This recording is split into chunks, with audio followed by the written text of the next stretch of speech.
This episode of Bonfireside Chat is brought to you by our patrons at patreon.com/Duckfeed.tv. They are our friends. They are our supporters. They're very dear to us. I mean that with no sense of exaggeration. Really appreciate people who have decided to help us keep making cool stuff. So thank you very much. Some of our landings were desperate adventures.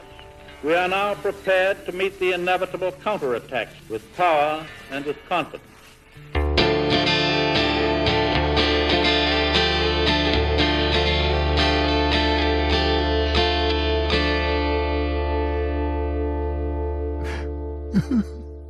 Please, grant me death. Undo my shackles. Oh,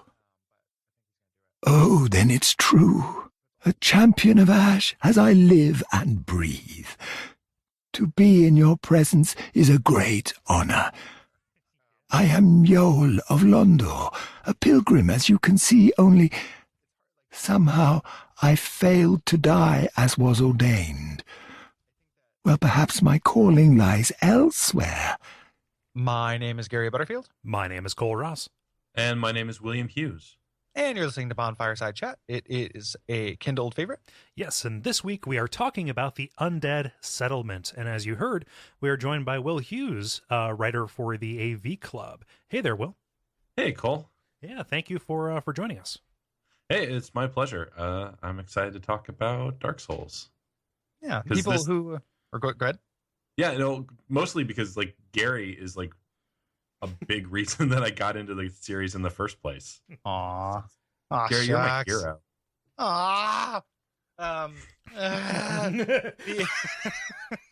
So people who listen to other shows on the network, such as Abject Suffering, which if you're listening to this and you don't listen to that show, you should, will remember Will from our very popular Daydream and Davy episode.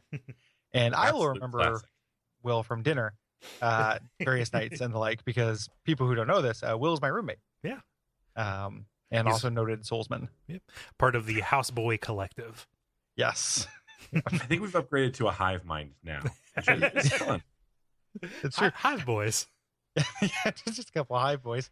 I don't know about hive boys though, because hive boys is dangerously close to the house boys being the HIV boys. Like, it's like that's what I'm reading it. That's what exactly what I'd say. I'm not trying to make light of that. It's just like that's what that looks like on paper to me. You want to be careful. I think with some clever capitalization, I think you can get away from that. I just I keep notes for the show on paper on this so it doesn't make click clack noises, and I'm just idly writing and just wrote hive boys and just had a real whoa. Nope. Yeah. Well, maybe if it was in a logo, put it in do some graphic design here, Gary. Yeah, like with bees with our heads on them or something like that. And then there's Brayden is the queen, just extruding royal jelly into our mouths. Like, why is Brayden the queen? Will, how talk about who you are, how people might know you if they don't know you from Abject Suffering, and talk about your relationship with Dark Souls a little bit. Sure. I am a writer and reviewer for the AV Club. I've been doing that for about 2 years now. I have reviewed stuff like XCOM 2. I'm currently working on my Battleborn review. Spoiler, it's not great. And I got into Souls. Basically, I bought it at first because I had vaguely heard about it, and then it was on sale on Steam for I think $10. The first Dark Souls was. And I played it for a minute, and I was like, oh, this is hard and a little clunky, and I don't know where to go, and I'm gonna stop. Which I feel like it's a lot of people's first, for games that people love that they bounce off of a lot. I feel like Dark Souls is prototypical game like that. But then I met Gary. We started talking, hanging out. And you weren't an evangelist for the games. You weren't you gotta play Dark Souls. But I respected your taste as a gamer. As both me as a gamer and also a gamer's respect is something I yearn to earn. Yeah. So, and between you and just seeing more and more about it and realizing, oh, there's something here. And it's one of those situations where it's like, if I'm not getting this, it's possible that it's my defect, not the games, which is basically I have like Stockholm syndrome with games. But in this case, it paid off because I started like actually like trying to play the game and like figuring out, don't go down to the murder cemetery and get ripped apart by skeletons. And from there, pretty quickly fell in love. You know, first time you beat the Taurus demon, you're like, yeah. And from first shot. Yeah, man, just like that rush. And then from there, I've played through everything in the series except Demon Souls. I swear someday I will. And this one's exciting for me because this is the first time I'm like playing a Dark Souls game like concurrent with release. Even with Bloodborne, I was a couple months after the fact because I didn't have access to a PS4 at the time. And like with Scholar of the First Sin, like that's Dark Souls 2 to me. Like it was very weird to listen to that season of Bonfireside Chat and hear you guys talk. What are you talking about? The knights get up and attack you. They sit and wait. Yeah.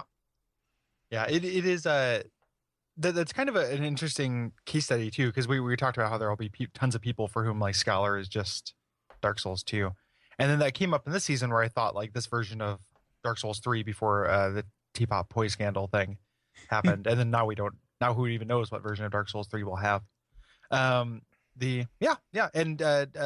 for people who, so I've got to watch Will play a lot of Dark Souls 2, which is fun.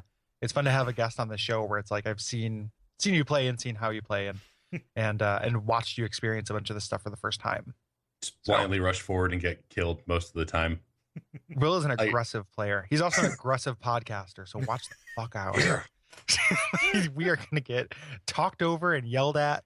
It's going to be Gary, like shut up. Gary, shut your stupid hardball. I'll move this rig over into the corner so I can cower with the house boys. Yeah, and the reason why I tapped you, Will, for this episode and asked whether you want to be on this is because you and I did a bunch of bonding over the covenant that's in this area. We're talking about. I really like this covenant. I think we kind of co-discovered it, or not like I'm not trying to take credit for you getting into it. Like, I think we were kind of the first people who figured this out. Did you put my name on the card too? I remember. I remember kind of having them unlocked in my mind and thinking they were cool around the same time that you did. Also, my Dark Souls 3 experience has been a little weird in that my first exposure to a lot of areas was hanging out and watching Gary play them. Because, like, for the first 72 hours that the game was out, that was Gary's room. Yeah, I just kind of stank up the living room for 3 straight days. Filled it with spoiler fog. Yeah, well, that's what I like to call my pit leavings. So, oh god, spoiler fog being my pant aura that comes from from general uncleanliness and bad food. Not eating a vegetable for 3 days and playing a lot of video games. So, Will, tell me, what color is a stink line? It's pink, actually. Huh? Yeah, it's weird. Yeah, it's because there's a little bit of blood in there. Yeah. So it would be like a white fog, but there's just a little bit of blood in there. Gary, don't be modest. There's a lot of blood in there. That's true. I had to get an infusion, and luckily my roommates were there for me. Yeah. Our homemade infusion rig hung upside down like Mad Max in the musty basement. Yeah, blood bag. That's what we call old Brayton behind his back. Queen Bee blood bag. Yeah, Queen Bee blood bag. that is a good Grant Morrison like punk girl character. Anywho, what did we do? What did we do last time, Cole? Oh gosh! Previously, we transported, we warped, we teleported into the high walls of Lothric from Firelink Shrine, where we witnessed the aftermath of kind of this terrible, horrible internal strife between Lothric's forces. A woman in the cathedral named Emma told us, "Hey, take this banner, and this will get you to the foot of the wall where you can continue." But we were blocked by Vort of the Boreal Valley. There we go. And now we are heading out to see what waits beyond this door, the collected, churned together kingdoms of the Lords of Cinder. Yeah, and this area is where we're first going to see that churning in action too. Yeah, so this is the Undead settlement, and this seems to be this place where it is a town for undead, and there's these curses that are there that I read as just kind of human misery, conglomerating in one place. The settlement kind of began around this church that we'll be going to later, and this small town nearby, but has kind of metastasized into this shanty town that kind of runs right up to the wall, up until this bridge was knocked out, it looks like, which is kind of interesting. We'll talk about that. And some kind of important things have happening here recently. There have been these kind of mass executions and sacrifices, and self-sacrifices, and these evangelists from the Cathedral of the Deep have showed up to kind of shepherd people on their way, as well as these pilgrims that have passed through the settlement on their way to Lothric and run into that broken bridge. So yeah, this is really dense. There's a lot going on here. Yeah, this is a tangled, snarled area, and it's going to be hard to talk about in a linear fashion. Yes. So it's really just kind of two paths. Like if you looked at it from above, it looks like it just diverts pretty early on into two different kind of paths on either side of this chasm. But you don't necessarily visit one and then the other. Mm-hmm. You can, but the way that is more natural is kind of to poke down each kind of path and find these little things. Yeah. Or to go down one path, find the end of the other, and then go back the other way to go backward up it. Well, you can do that one way because there's a one-way door. Yes. So if you go down the correct path, you can do that. It's a really weirdly laid out area. It's very dense. And technically, most of this area is actually optional. The boss here is optional, but it's kind of like the Wits of Hemwick, where it unlocks a very powerful upgrade. You should fight it now. It's also difficult, like balanced difficulty wise, for this point in the game. So we're going to talk about the boss. Yeah. So we're going to take that kind of what feels like the critical path to the boss first, and then we're going to explore this other way that takes us to just a shitload of NPCs. Yeah, a ridiculous amount of content. So we didn't talk about in the last episode how you get here, but after you take this banner, after you beat Vort, you walk to the end of this bridge that has crumbled into nothing, this chasm of nothingness in front of you, and you can see the undead settlement. And our old friend the callback comes up for no particular reason. The gargoyles from Sun's Fortress, and in Orlando, come and carry you down to this. Pretty much exactly the same. They're as spindly. They've got the bat wings. They're white. These are, if not the same dudes, of the same variety of the same species, and they just come and pick you up very gently. It looks kind of like angels picking you up with some with like silken bands or whatever, and kind of like just gingerly dropping you onto the lower wall. Yeah, but this time they're taking you down instead of up, so it's a cool reversal. It is. That argument has been put forth, and not ironically, like a lot. And like, okay, and the reversalness, like the idea that like previously we had gone from a shanty to a castle, and now we are going from a castle to a shanty. There's something to that, and then it falls apart pretty quickly as you continue to move through. Yeah, here because we still end up in a castle.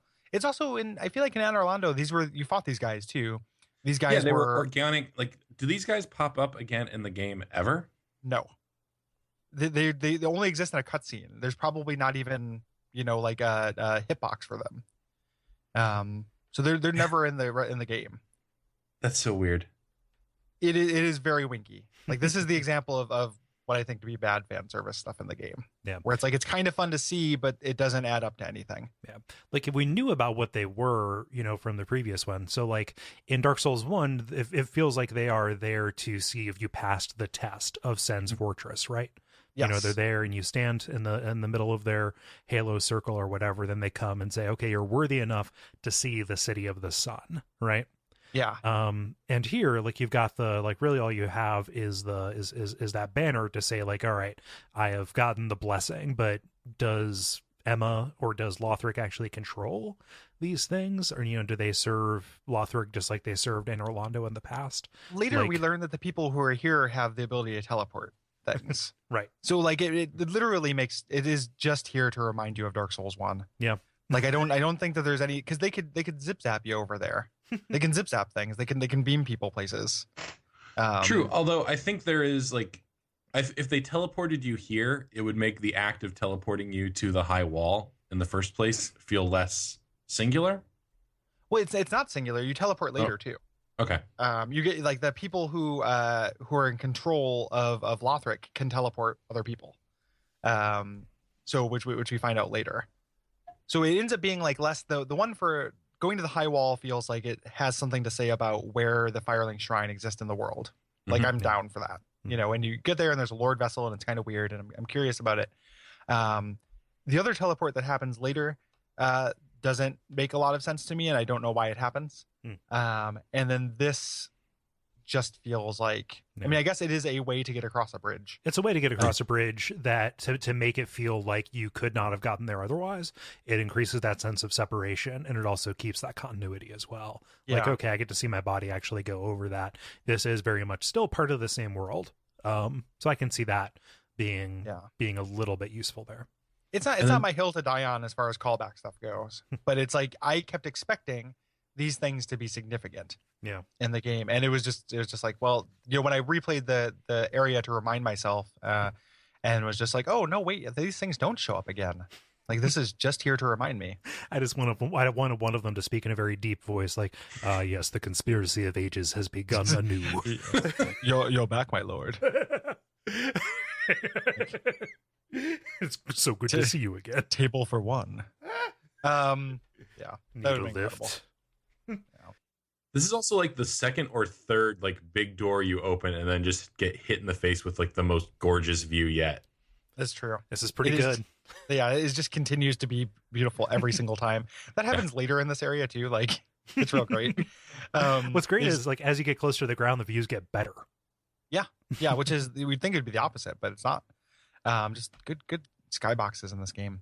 Yeah. You land on this parapet, and you can look back at Lothric, and look down onto the shanty town in front of you, which is going to be the area that you have. There's a huge tower off in the distance, and there's a church. And those are the two things. And eventually, if you look even further, you can see this forest has these flaming towers. Yeah. And this game does a good job of showing you what's coming next. Yeah. Those towers really stick out, even though you have to face backwards to see them. And if you pay attention to that tower that's kind of off presiding over the shanty town, you see this tiny little guy firing arrows. Yeah. Yep. We'll be visiting him later. It's the deepest NPC in the game. He's got a ton of backstory, Gary. I know. You just have to read between the lines. It's not just there to remind us of other characters. It's the words they're not saying. Exactly. There we go. He is not saying a lot of words. Yeah, it is the words. Yeah, it's the words he's not saying. Yeah, there's 10 words of dialogue you have between that guy. That's not funny if you killed him. I never killed him. Oh yeah, because he seems like a good guy. So you head down from here and you run toward this gate, and the undead open up this portcullis to kill the hollows that are outside of it. Yeah, to clarify some of that terminology, because undead and hollows are kind of, so there's all these kind of naked in a really great state of decay hollows kind of milling about outside this gate, and a guy in clothing who looks really Hemwicky to me, opens up a gate and lets dogs out to kill them. It's this awesome little set piece moment.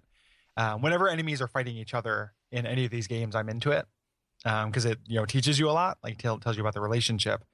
And there's this idea that, like, I would think that this place would want more sacrifices. I don't know why they're letting the dogs out on these guys. But given that they're hollow and they're going to come back anyway, maybe it doesn't matter.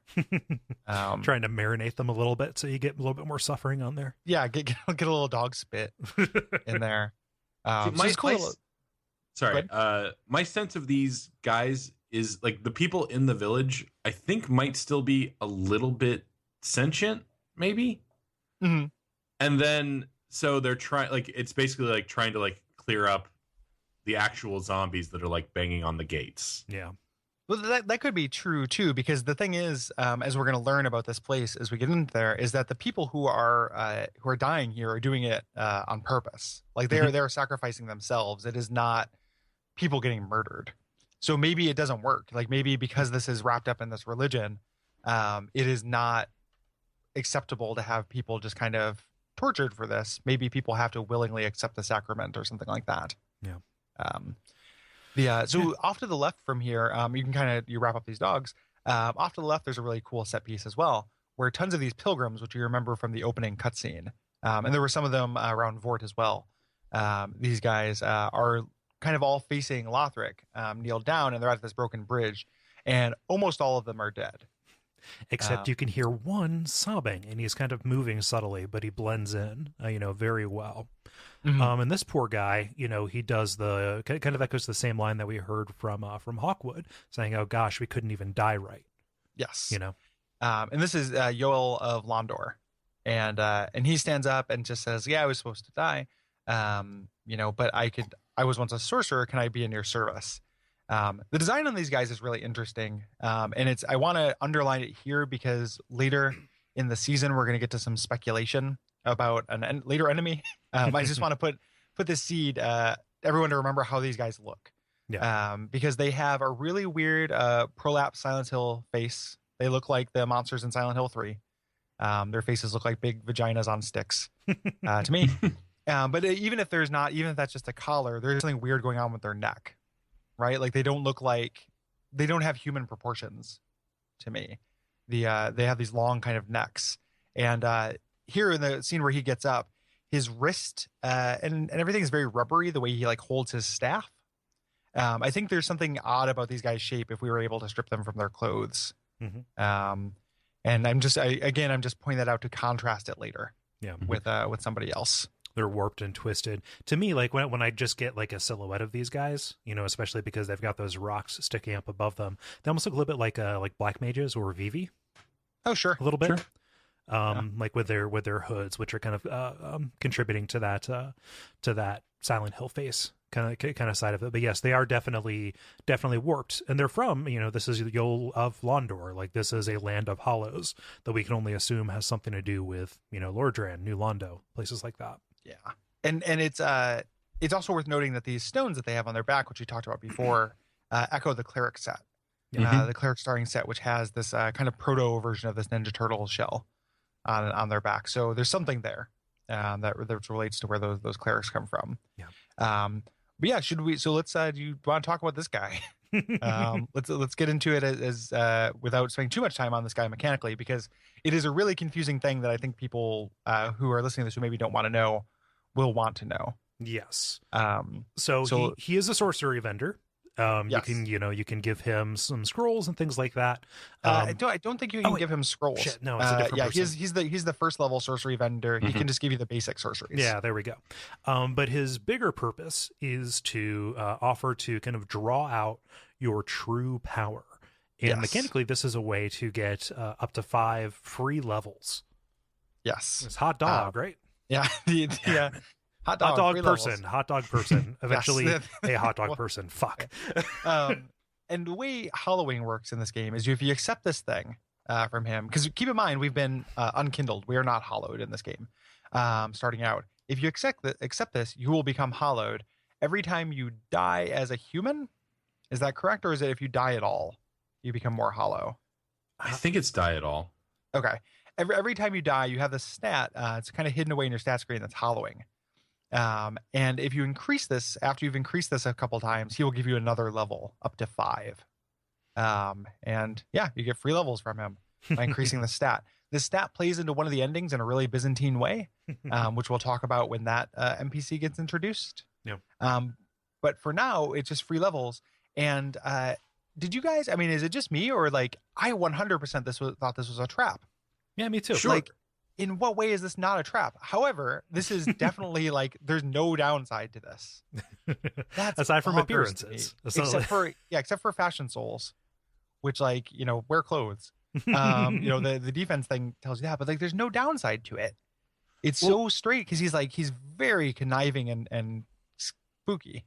Yeah, he's got a supervillain voice. But I actually really like this because, all other things aside, I will usually choose to take the quote unquote good path in a game. And I hope it is not too spoilery to suggest that taking the free power from the devil figure who wants to turn you into a hollow is not going to lead to like the most like clear-cut good ending. Right.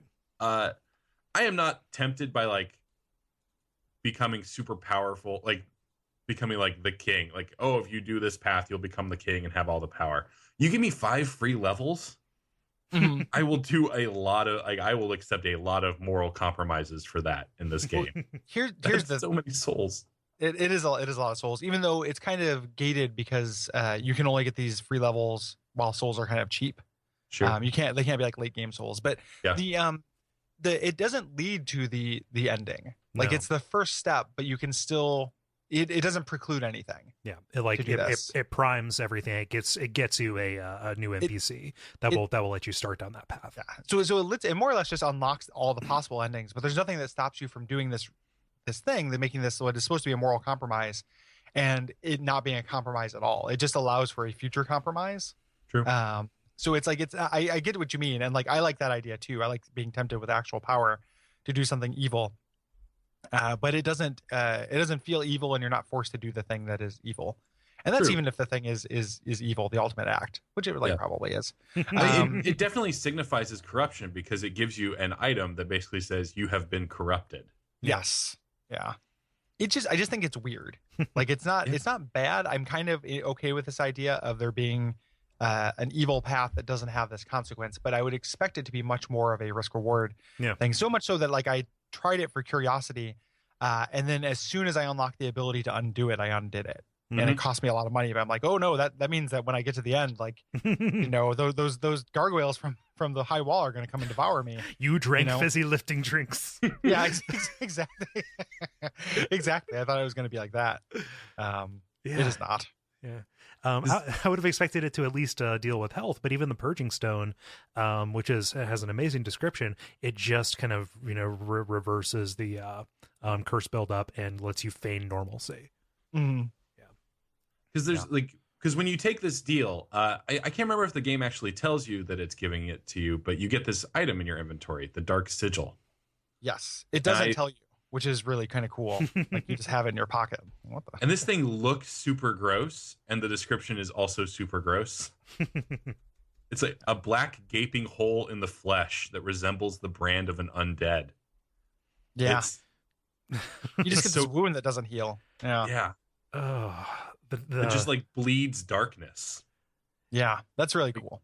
Yeah. The gap is filled by the accumulation of the curse. This Dark Sigil will never heal. And there is told a tale of a firekeeper who returned from the abyss and brought great comfort to a bearer of the curse. Yes. So this guy, you have a limited time to do this. If you want to jump on this evil foot and do the bad thing, you have to do this before a later boss, the Abyss Watchers, which again we know because or the Undead Legion. We know from the cutscene. So you have to take advantage of this guy's one-time offer before those guys, because this guy it will go away. Yeah. And we'll talk about that more then. Yeah, because that does start a quest that implicates some other people we're going to meet later. Mm-hmm. Yeah.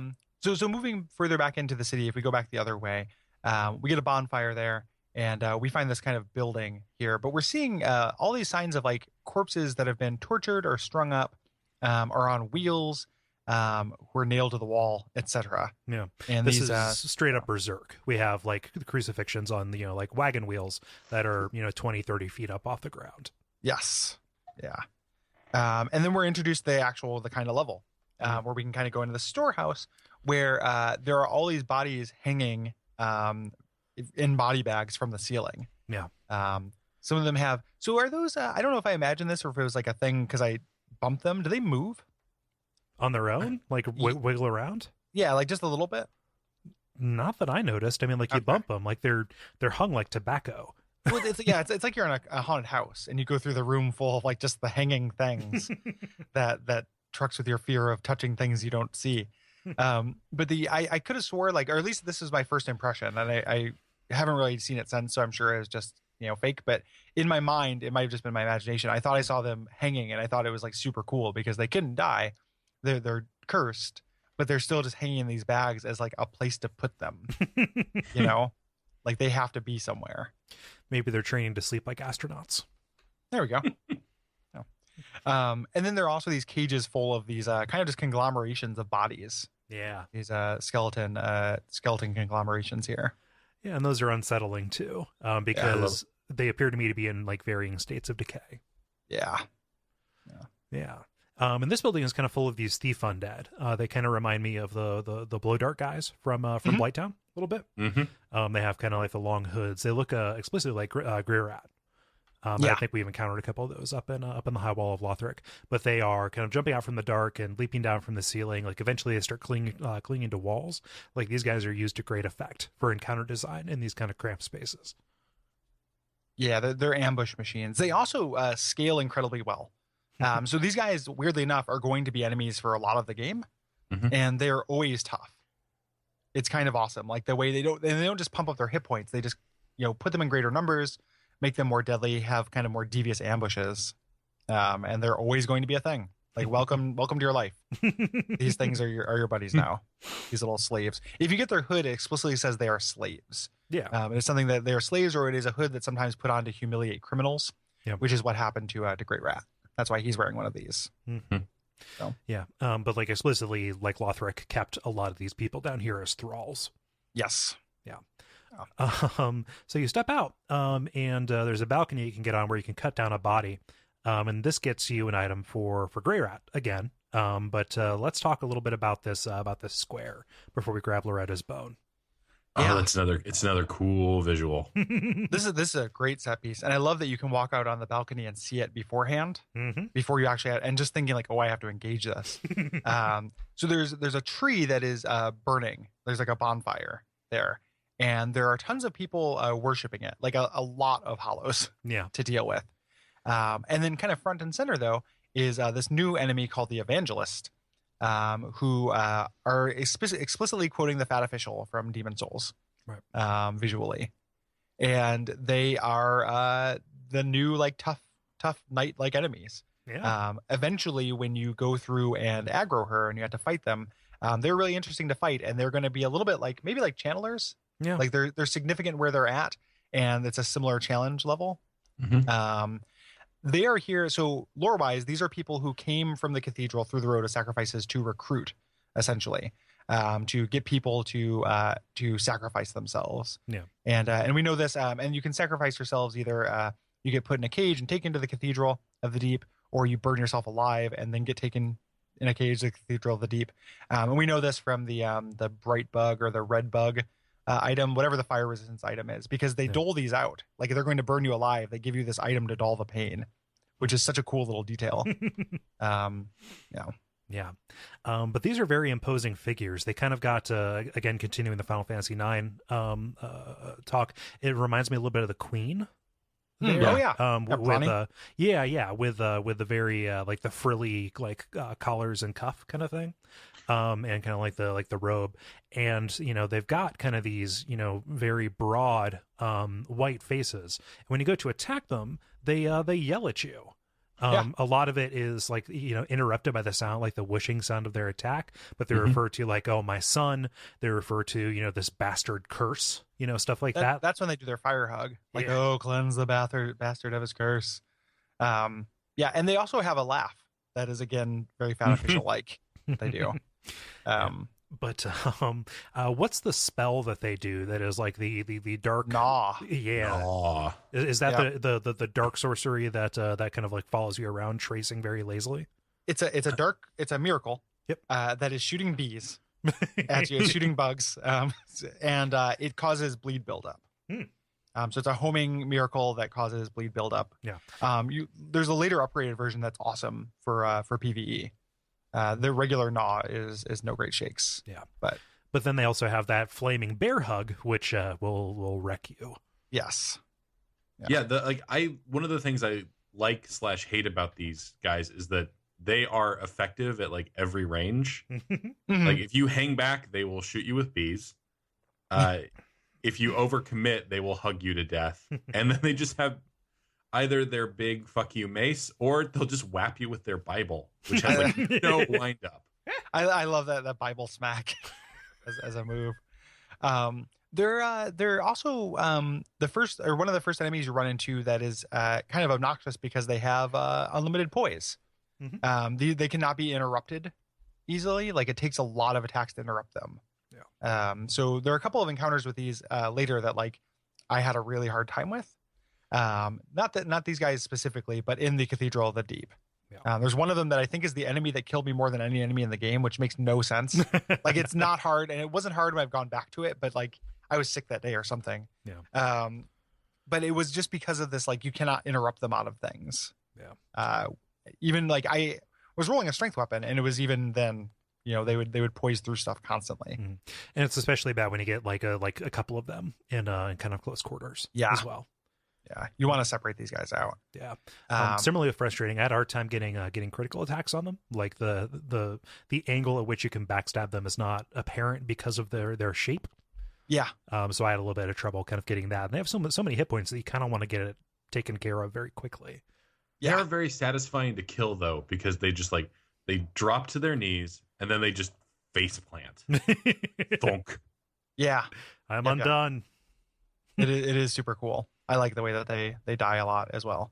I end up like liking these guys, and this is, you know, we talk about callbacks a lot. Like I'm down for callbacks to Demon Souls. Demon Souls doesn't get enough love. Like when I first saw these guys, I was like, oh man, because we didn't mention it, but there are also some tipped over carts in the first area too, which is explicitly a Demon Souls thing as well. So the only thing they're missing is a telltale rattle. Yeah, exactly. They got us at a good scene in Demon Souls.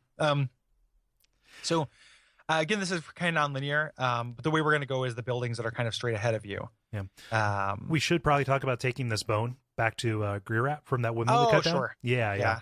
I like forgive me for forgetting about it because I know nothing about Loretta and there's so little to this story. We can more or less complete Grerat's quest or like talk about it now. Yeah, we can. There's a little bit like the final little step we should not talk about, but so the way that Grerat's like quest line quote unquote works is you get this bone, which is just the description. There's not a lot to it.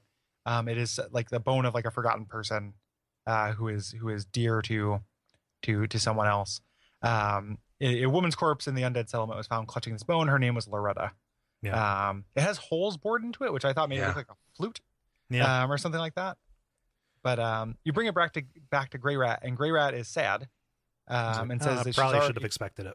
Yeah, and that's it for at first. If you leave and come back or refresh the area, there's a couple other little encounters you get with him.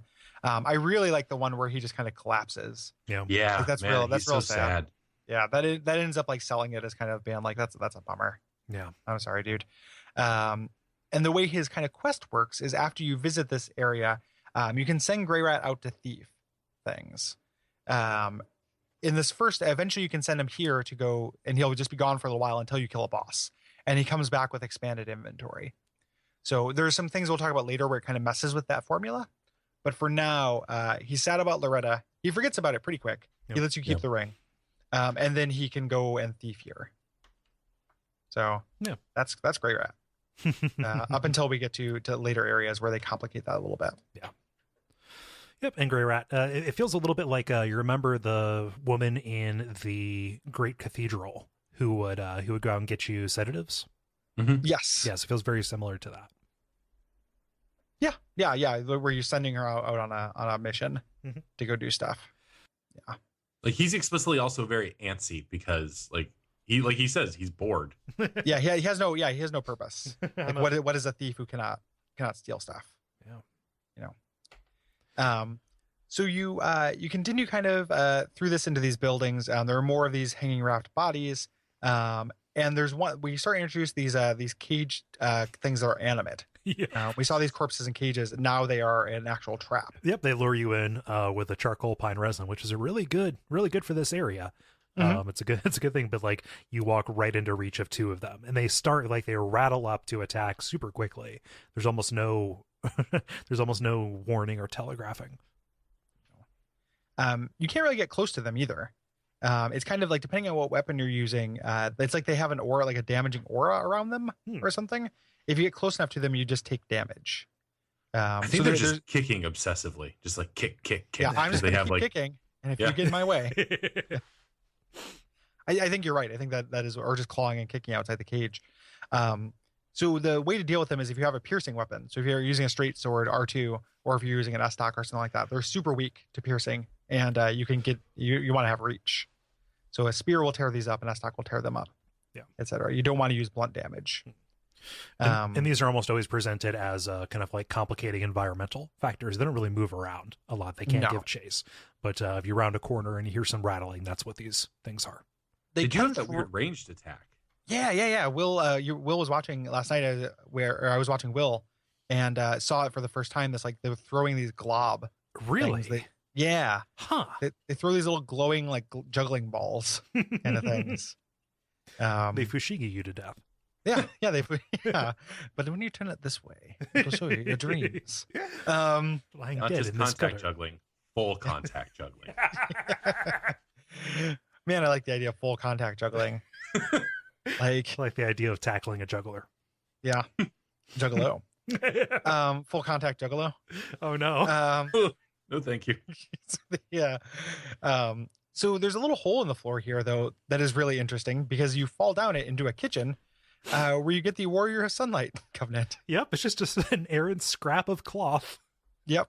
So that's where you get the covenant. A really significant covenant is by falling through the floor into a room with Estes soup. Estes soup. Praise the soup. Yeah, Estes soup. What's going on with Estes soup, guys? You guys got any hot lore theories on why this is a thing? Well, nothing aside from I think soup is inherently funny. I think it is just a joke too. Like, it's just funny. Yeah.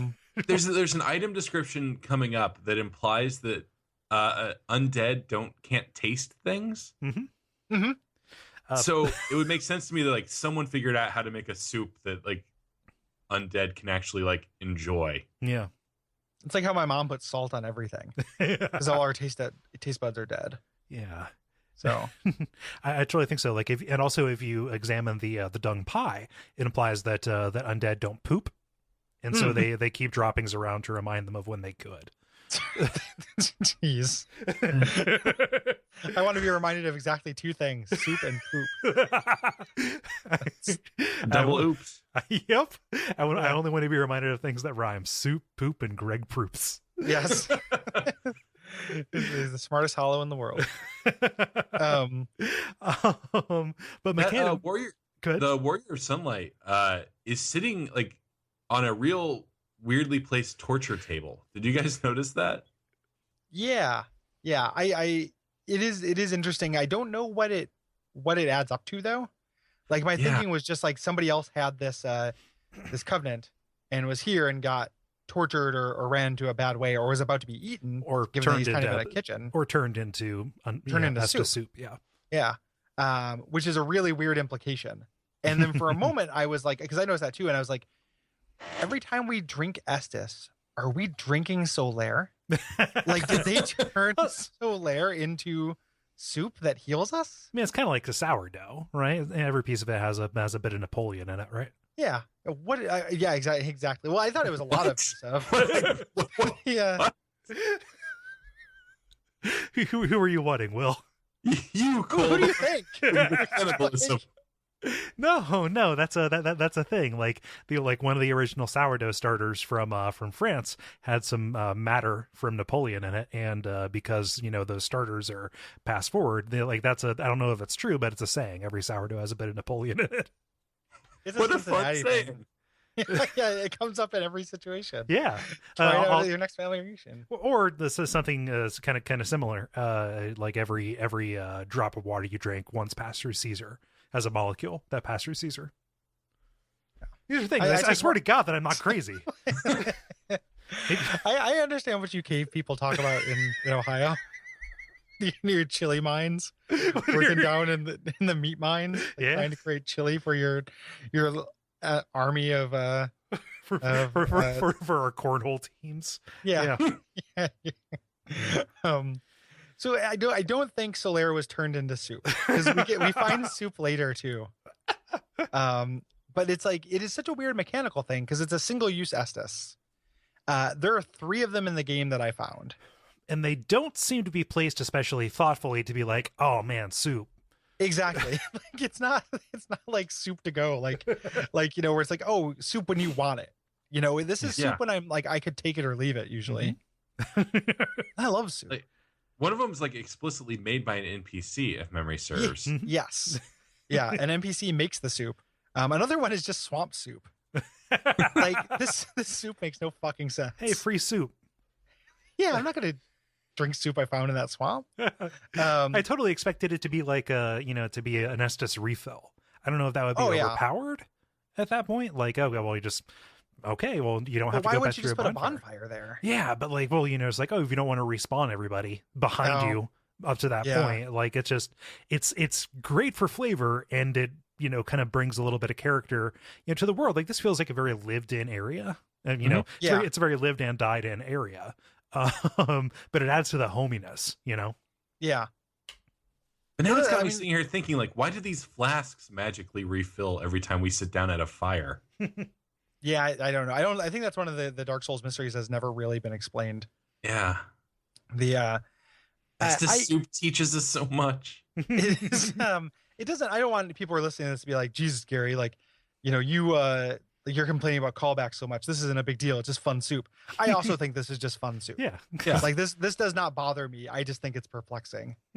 Like it is confusing to me. Yeah. And also just like mechanically, it's a cool idea to have single use Estus after or before certain encounters. But this isn't that. Right. Because there's not really any thoughtfulness put to where they're at, it feels like. So anywho, you leave this building, you find this alleyway that has an evangelist on a bridge shooting bees at you, while there are all these like side rooms where there are hollows in the streets and hollows in the sheets, jumping out of the side rooms there. It's a little it's a little lower Undeadburg, a little bit. Yes. Yeah. Yep. One of the side rooms has a whip if you are rolling that kind of dex character. Yep. And whips are supposed to be pretty decent. Actually, I haven't played with one very much. Yeah. Continue through. You fight a undead with a hammer, and you get down through this little room down to this dilapidated bridge that has a bonfire here. Yeah. And at this bridge is when you get invaded by a certain character. Here. Yep. This is Holy Knight. God. Hodrick. There we go. Yes. Yeah. Which is interesting, like, and tough NPC fight, I think. Yeah. Well, he will. He's specifically a mad spirit, so he will bring in NPCs. Or bring in enemies, I suppose. Enemies, yeah. He can lure enemies to you.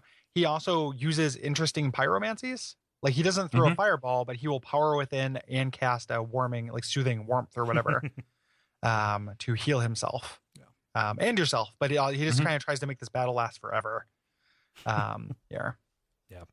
So, and this is your first kind of encounter with one of these, probably.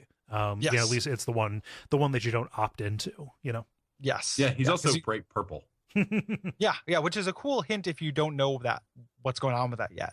Yeah. To have a mad phantom come in, have him be bright purple, and then just be like, oh, and then learn, later, like, I want to be purple. I want to become a purple. I feel like the game does that a lot. Like, not long before you get access to a new covenant, it will have one of their members invade you to sort of see what they do. Yeah. I can think of a couple areas where it definitely does that later. Yeah, that is astute. Yeah. This bridge is useless right now. It goes over to an iron door that you cannot open from that side. So we have to kind of proceed onward, and we fight, at least on this path, our first of these kind of gigantic worker undead who are wearing these red robes. And they've got planks on their back, which don't actually do that much to protect them from that angle. And these ones can't be backstabbed. Well, yeah. So I mean, it does that.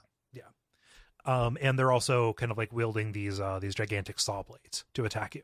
Yes. Which when they drop them, they become a great cleaver, or like a great cleaver, which is a bummer because I really wanted a cool saw blade. And there's this huge graveyard that is pinned in with these spears. They're being shot from that tower, which we saw. So this is kind of the bad way to go. Actually, like, you should go down the other path first. Oh, yeah. If you're actually using this as a guide, don't do what we did.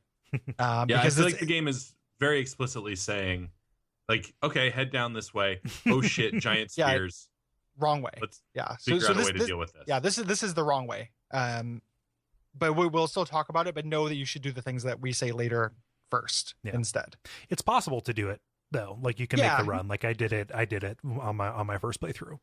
It's possible to do it too. It's just it's not the optimal way. Yeah.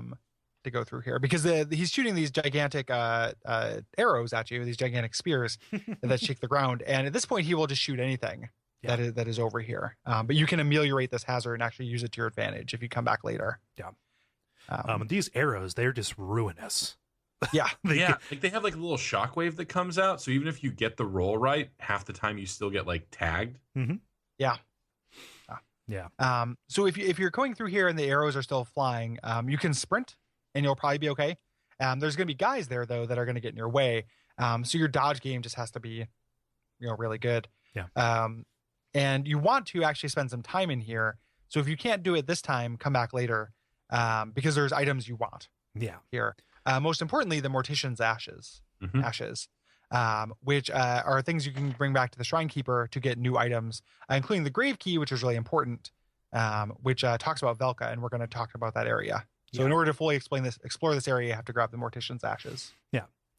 You also get the Cleric set, which is under an ambush as well. Yes. I love that a lot of the places around this part of town are just kind of like at a 45-degree angle. Well, this is where the worlds are converging, right? Yeah. Like things are falling apart here into this endless void below you. There's no ground down there. Nope. Like if you look down, it's just endless fog, and is that 45-degree angle and just breaking apart here. So this chasm that is in the middle of this town, like part of it is natural and part of it is just the world growing apart here, which is really cool. Yeah. You want to jump over to that other side of the chasm too, because you get the bone shards. Yes. There. So it's a good treasure. I wouldn't try it while the giant's shooting arrows at me. No. For me. But yeah, you can get over there. There's also a white birch tree here. Yes. It's like the one living, healthy looking thing in the entire area. Yes. Surrounded by embers and white birch items, which are the thing that you use as a single, it's like the silver talisman, a single use disguise spell. Through this kind of main structure at the other side, like the Mortician's office kind of place, you get to what feels like a nicer part of town. You walk down this arched hallway, and at the end of that, you've got statuary and things, and to the left there's this gigantic open kind of courtyard that is full of flowers, and to your right there is a big door that you can open up and get to this crossroads. But we're going to go left here so we can talk about this boss. This is you have structured this in a way that is very contrary to how I played. Oh, really? It's okay, but yeah, this is 100% not the way I did this. Oh. I fought the boss last, and went the other way first, which made a bunch of things easier. We can definitely talk about the boss now if you want to. Like I don't like, it's all possible, right? Like I'm not calling you out like you did it wrong. There's just it allows for a lot of different, and this is going to keep happening this season, I think, because these areas are so dense, and a lot of them are like micro non-linear. Like God help us when we get to the swamp, because there's like just 1,000 different ways to go through that. Yeah. There's no one right way to do it. Honestly, I made that decision based on the fact that you get to the next area from the other path. Yeah. That was the way. It's weird / annoying to me that this other, like the door on your right into the crossroads is locked. I feel like that's not necessary. I feel like either path there is about as hard. Yeah, and to clarify, just for people who are totally vicariously, it's locked from one side. So if we had taken the other path in the beginning of the village, we would get to the end of the path and get to a locked door. Right. This way we can actually unlock that. So that does that makes a sense, Kole. Even though I think that it is more weird to me that the critical path is where it's at in this level. That didn't feel like the critical path to me. Yeah. This felt like the critical path, like going towards the big angry church at the end of the block. Because it's a Souls game, so the big angry church at the end of the block is where you want to go. Yeah. But the critical path feels weird to me. It feels like a secret. Yeah. To me, I thought I was unlocking an optional area or something, and thought that the path behind this guy would actually open up. Yeah. So if you're angry about us talking about this in a weird way, I just made a choice, so blame it on me. I don't think anyone's angry, and I'm not angry. Okay. I hope you don't think I'm angry. It's just I just realized now, I didn't look at the notes before we started recording, and I was just like, whoa. This is definitely different than how I structured things. Yeah. Or how I played through it. I'm angry right now. Will's always angry though. That's that's my secret. Yeah. I was speaking more to anybody who was like, man, this just doesn't make any sense. At a certain point, you just have to make a choice about these. And I was just like, oh, that was the call I made. Someday, I don't know how it'll ever happen, and it probably won't now that we're low on Souls games. At some point, I would love to watch, and also like B-watch would be fine, as well too. This isn't like just my morbid curiosity. I'd love to watch you on the first time through one of these things, Cole, because like I think that when we do the show, the different ways that we play kind of comes out. Mhm. But I would love to see it because I think we really do approach these in different ways. Like I'm kind of curious about it, and that is not in a qualitative way. I'm not saying like, God, do I want to see how poor people do on Thanksgiving? It's not like that's not what I mean. I just mean it's it is just like every once in a while something like this will pop up, and I was just like, wow, I would not have approached this the same way, or did not approach it the same way.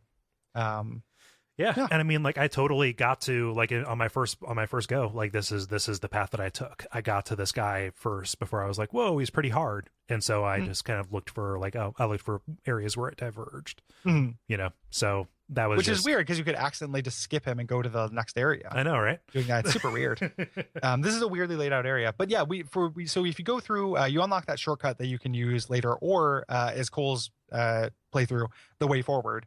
But you go on the side path to fight this boss, the curse rotted Greatwood.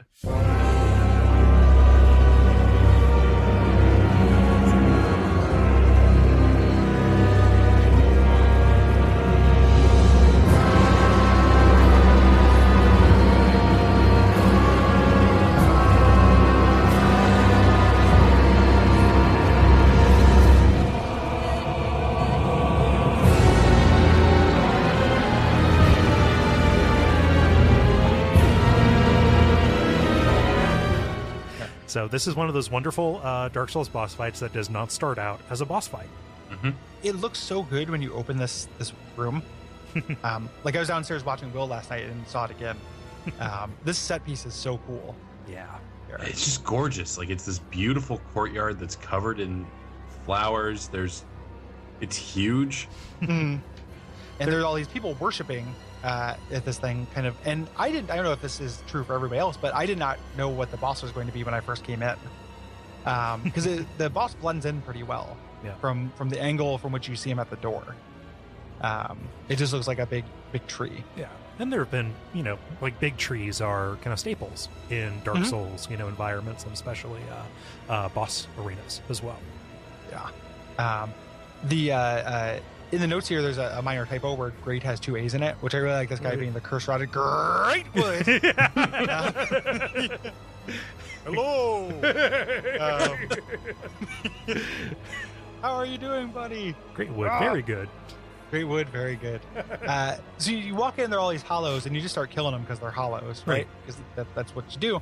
And then one of the trees wakes up here, which is this enemy, which like we had to camp out in this guy's design for a second. Right? Oh, for sure, because it's delightful. He's a chubby ant with arms and legs made of tree stuff, covered with human nutsacks. Like he's just covered with pustules, including like a huge one, like right where his balls would be. Oh, for sure. It is like he's just got a genital pouch. It's so fucking weird. What is going on, Dark Souls? Well, he's got a genital pouch that he explicitly, it's like an abscess that at will he will just do a butt pound on and fill the area around it with corrosive liquid. Ugh. Yeah. I just realized he's basically a big giant baby. Well, yeah. Well, it's like he's playing with his GI Joes almost. Like he's sitting on his butt most of the time. And he's kind of like reaching down and picking up. Like you might as well be a race car. Well, that baby comparison's really great because the way he moves is really like flaily and like. Yeah. He's like Paul Rudd in Wet Hot American Summer. Like when he moves things around, like that's a lot like what he's like. That you just talking about him purposely bursting his abscessed ball sack made me think of the old Idea of a Valhalla segment about taint misbehaving, where it's just like boil tales about when I had a boil like right on my grundo, and it was no good. And I didn't do any curse rotted Greatwood shit. I just kind of like sat on soft surfaces and took a lot of hot baths. But like it was probably a very similar kind of thing. But Gary, I think history will show you made the right choice. I think I could have been a Colossus. I could have had this. Could have linked the flame as this says Grundle Boy. So as a fight, this guy is not my all-time favorite. Like it's kind of there's two phases, right? So you fight the hollows, and he can't be hurt in his wooden parts. No. You have to hit his pustules. The easiest one to hit is the one that's on his nutsack, but there's ones on his elbow, and there's one in his reverse knee, and all these different places. Yeah, and they blend in really well. Like the hardest time that I have with them is actually like picking them out and figuring out where their hurt boxes are. Well, and they're not positioned close to the ground often. Right. So there's one on his wrist that you can get to really easily, and there's one behind his knee, but the other ones are up a little bit. So if you have a vertically striking weapon, you're at an advantage here. Yeah. And while this is happening, you have all these hollows kind of harrying you, and him just kind of flailing around like a baby, doing these moves that will kill the hollows as well, which is good. Mm-hmm. The hollows come in though, which is I think kind of a misstep. I wish that you could clear this fight out and not have the hollows respawn. Not respawn, but replenish. Yeah. I think that's annoying. But after you do enough damage, I think it's after you take out 2 pustules, or just the main one. Because I usually do the wrist first, just because out of habit. Once you do the main one, he throws a real baby fit and crashes through. Oh, this is another reason why we shouldn't go through this path, because you don't want to fight this guy before you join the Covenant. Yeah. So yeah, don't take this path. It's possible, but definitely don't do this the way that we did it. You're cutting off content for yourself. So he throws a big baby fit, falls down, and you fall into this area below, this root-covered area full of dead bodies and coffins, killing an NPC that is not super important, but mildly important, a Covenant leader. You kill a Covenant leader here, and can't unlock it for a very long time. And and then you fight him down here. There are no more hollows. Right. And his he changes as well, because he has this kind of like white fleshy arm that breaks out from his mons pubis, and starts doing some swipes. And I found this out last night when I was playing. He can pick you up and squeeze you, mostly to death. Yeah, that grab attack is great. Yeah. I was telling Gary the other night, like what that arm reminds me of is the guy in Majora's Mask, the toilet guy. Oh yeah. Reaching up for some TP. Yeah. I love that it's not like one of his other arms like transforms into this. It's like there's this tree man thing, and then something like hatching from out of it. Yeah, there's something in there. Like there's a shoulder joint. Like if you look at it, there's a shoulder joint. There's like an armpit. You can see it's really cool and surreal. It's like a different body, like a like a teratoma or like a vanishing twin. Yeah, just a chimera kind of thing. Where it's like, help me. Yeah. And I love the way his moveset changes. I love that because this is where he gets the I get up, but I'm too tired like move, where he stands up and goes and then falls on his face like an idiot. As opposed to just falling backward like he usually does. Yeah. And even on up top, he kind of has this huge area denial attack that's not just his ball squeezins, but actually he's got these corpses that are hanging from the top of him. Like this is like a gigantic tree, and he has these limbs coming out of his head that have bodies or pustules and stuff, and those will kind of drop randomly in a rain. And be nasty to be around. He does this little thing where he grabs his knees and rolls on his side. Like it is very childlike. Well, that like unlocked a lot for me. Like it is very much like a little toddler playing the way this guy moves. So you fight his weak points or his arm, so that it gives him an additional weak point here, and eventually kill him. What this guy is all of the curses that are here, which I always read as, because like curse means something in Dark Souls. Like it's not there aren't really like lowercase curses generally. So I kind of read that as like just like the misery of this place where people are getting sacrificed constantly, and some specific people and kind of bad people are kind of being entombed in this tree. Kind of sealed away. Because it explicitly says as much, like this is a place where they're putting curses to in this town. The worst of them were sealed away. Yes. And you get his soul, which tells us that you get a transposing kiln from him. For the life of me, I cannot figure out why he is holding a transposing kiln, and I can't find anything online that is a good answer for that. So maybe somebody from Corland who had one of these was one of the cursed people, and this was one of his kind of treasured possessions, and you find it after the Yeah. end. Maybe the ability to transpose these twisted souls. Like, this is obviously like some kind of, form of necromancy a little bit.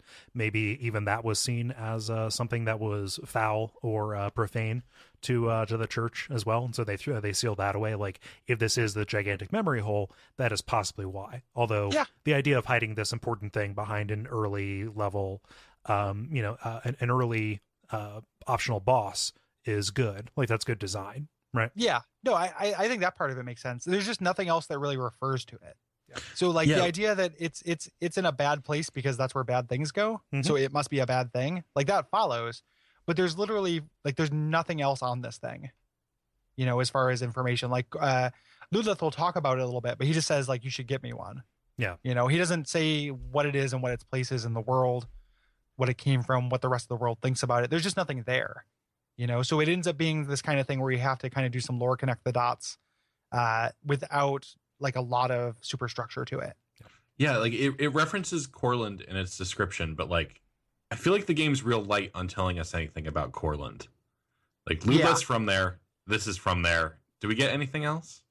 I don't think so. Like, Corland is really, really it's like the Sunless Realms of Dark Souls 3.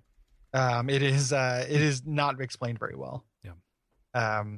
So yeah, I don't know what this is, because the other things we get, the things we can make from his soul, are explicit, right? Mhm. So like you get what I think is supposed to be Lucatiel's sword. Yeah. That's interesting. Yep, the Hollow Slayer, talking about some Mass Knight from Mira. Yeah. So that's, that makes sense. Because that's part of what makes me think that when it says curses, it doesn't necessarily mean literal curses. It's also this just kind of collective human misery, because as we find out later, Lucatiel died here.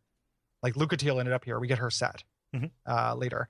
Or if she didn't die here, she, timey-wimey, whatever. But there's Lucatiel DNA here. Right. So that is a place where Lucatiel could have ended up, which it kind of makes sense. And I kind of like this idea of her forgetting everything and ending up in this village at some point.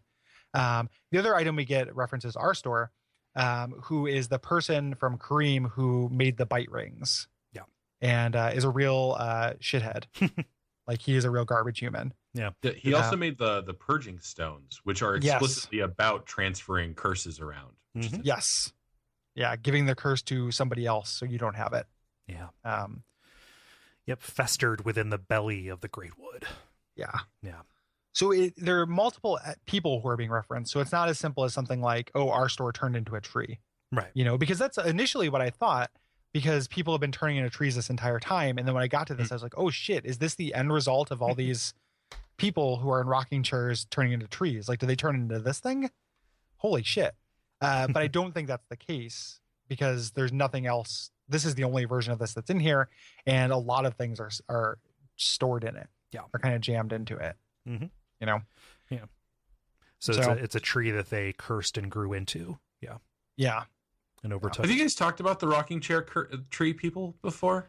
No, like that's like the rocking chairs explicitly show up in this area. Previous to this, like up in Lothric, we just have the people who are kind of like semi-crucified, who grew into the ground and lifted up. Yeah. Here we ran into the first one. We didn't really camp out on it. There's one in that first building. Yeah. You go into in here where there are people who are also turning into trees in a different sense. Like, they look a little bit different than the ones that are turning into trees in Lothric. I don't think they're necessarily different, but it articulates a little bit differently. But they're hanging out in rocking chairs. Yeah. They're like the lemonade curse. It's just a super creepy visual. Oh, they're great. They're wonderful. The way to Cracker Barrel was too long. Yeah, exactly. just set one of those up in the lobby of a Cracker Barrel. Like, you can only play the little peg game so many times. Yep. So moving past this boss here. And just real quick, I found this boss to be a frustrating boss to co-op with, like to White Phantom 4, because a lot of people who I was playing with, it was the first time they fought them and got insta-killed a lot. Yeah. Which can happen, especially with that butt pound. Yes. Yeah. Don't be under that grundle snatch during the pound down. So we can unlock that door, and that'll get us out to this big open crossroads area. But let's rewind and presume that we went down the bridge as opposed to going to the buildings that were straight ahead in the tree square where we fought our first evangelist. Yeah, and this is if you want to get that covenant now, this is the way you should go. Right. So this bridge is covered by firebombers. You move through into the stable that has these kind of assassins and farmer hollows, guys with pitchforks in it. Yeah. Until ultimately you run into a thief hollow, these little guys with the hat who has a long sword, who is tougher, and can kind of move through. But there's a little hidden path to the right of this stable, which you should take. Yeah. To a place that is covered by so many people with throwing knives that, like, I died to throwing knives, which is a very kind of emasculating feeling. This feels to me like an explicit reference, like a gameplay reference to the Firekeeper soul that's in Blighttown. Absolutely, yeah. Yeah, that's covered by all the toxic dart guys. Yeah. Because it's similarly, like, fucking ridiculous. Yeah, if you keep moving, it's not that bad. Yeah. But yeah, you are getting shot from like 5 different directions while little thief guys are like directly poking you too. Yeah. Well, like they're dropping off at the side of buildings onto you, like they're waiting there, like Ryu from Ninja Gaiden. Yes. So you're running for this. You can go around this building to a caged undead guy. We call these guys caged undead as if there weren't like 1,000 body parts in there with them. Like it's a bunch of dudes. This guy talks and is very confusing. Yeah. This guy. So we should cut in this dialogue here because it's evocative and weird. Yeah. Another Nana disappeared. Sir Granton carries a cage. He ever has his cage. And Nana's never coming back. So come into the cage and become Nana's shade. He's talking about his Nana. He wants a new Nana. Yeah. And his really voice funny. is so much more like deeper and coherent than I expect from a dude like trapped in a cage. It's one of the gargoyles throwing his voice. Yeah. Yes, our Nana. The prophecy must be fulfilled. When I was playing this and Will watched, and every time we came out to a boss from this point on, we just wanted the title card to go like Nana. He kept thinking Nana was going to show up. And it was like super, like that put that little that seed in my head. As far as anyone can tell, myself and then looking online, this is a hint about the Covenant. Yes. That's what this is. Even though the Covenant is not like Nana's Rangers or anything like that. It is where there's originals. Yeah. We're hard and durable. We're everywhere. Suck it. Guys, did we just like design a no fear shirt for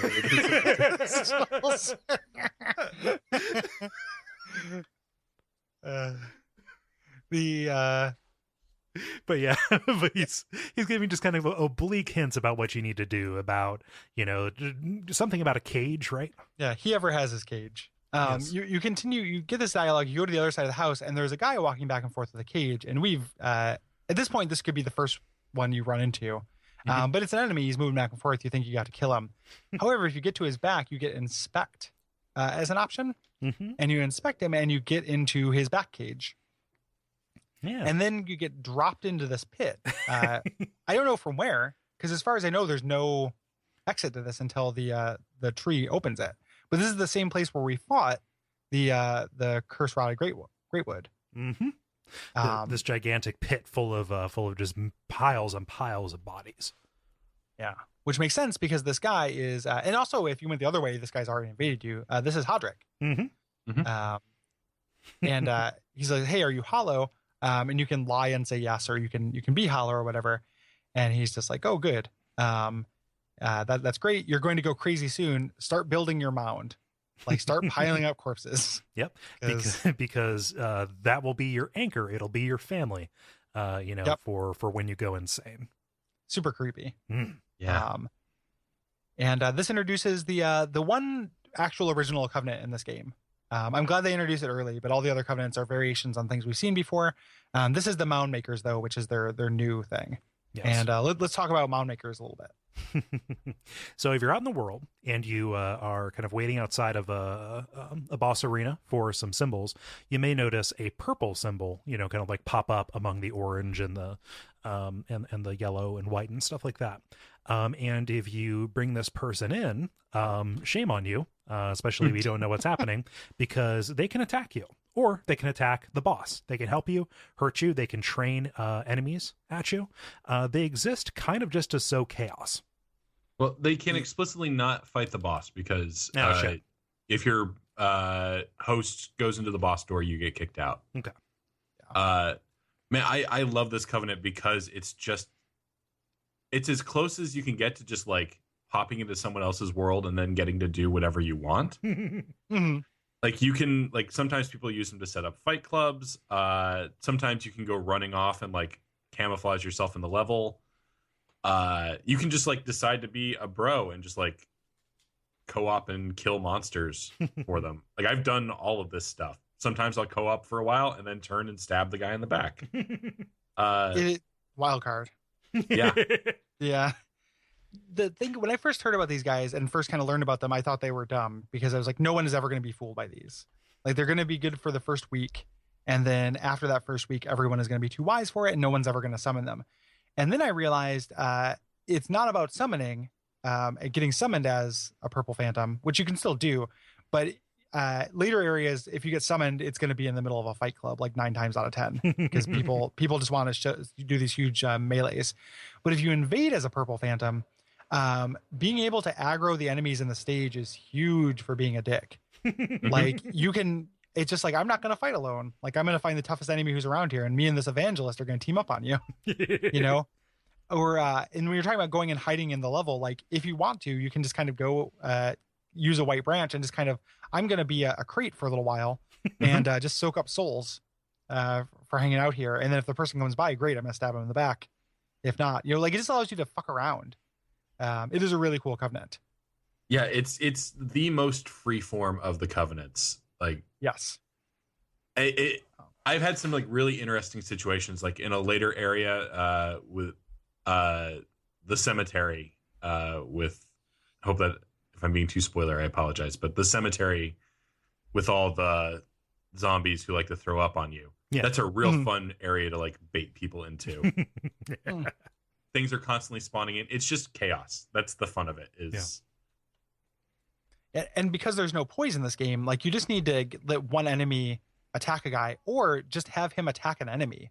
Like you could lead like just a basic hollow to your mark. If your mark attacks that hollow, start hitting him because you're just going to get that whole chain off. Yeah.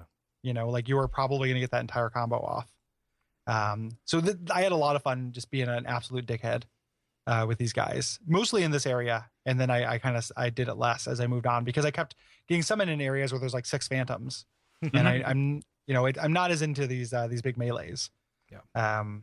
As I am into just kind of being a real jerk. Yeah. How I've changed since Dark Souls 1.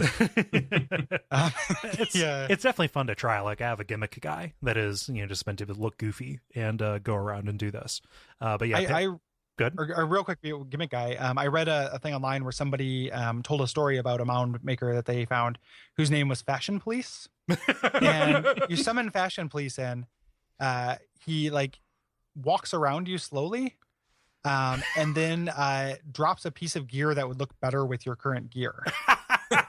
Like he gives you like a rating, like points up or down or something like that. And if he points down, and the person who's telling the story was like, and I won't be able to find this, it was just a Twitter link from like weeks ago, but who's telling the story said that he just dropped a helmet, and then when she put on the helmet, it looked so much better than her current helmet.